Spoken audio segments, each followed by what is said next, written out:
सब बहन भाइयों को हमारी आज जोड़कर राम राम, राधे राधे। भागवत का पाठ शुरू कर रही हूँ। इससे आपको बहुत ही लाभ होगा और संसार के प्रति वैराग्य होगा और बहुत आनंद आएगा। आप रोज सुन लिया करो भागवत की कथा। भागवत महात्म है। पाप करने से श्री गणेश है।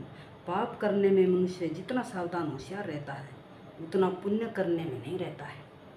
पाप प्रकट हो गया तो जगत में प्रतिष्ठित होगा, ऐसा सोचकर पाप को एकाग्रचित होकर वह करता है और इसी कारण से अंतकाल में उसे पापों की याद आती है। इसी से अंतकाल में जी घबराता है, उसे अपने किए हुए पाप प्रत्यक्ष दिखते हैं।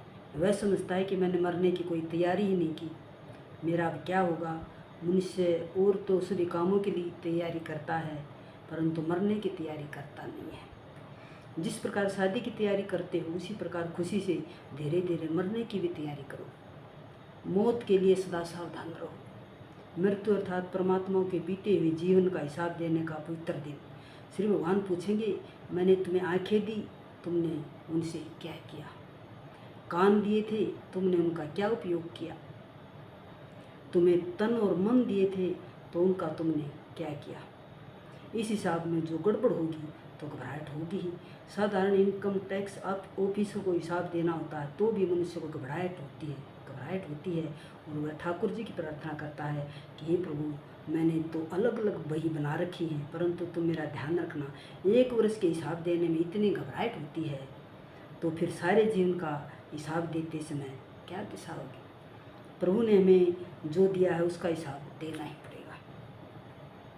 मृत्यु को उज्जवल करना हो तो प्रत्येक क्षण को उजागर करो। आँख का सदुपयोग करो, धन का सदुपयोग करो, वाणी का सदुपयोग करो तो मृत्यु उज्जवल होगी।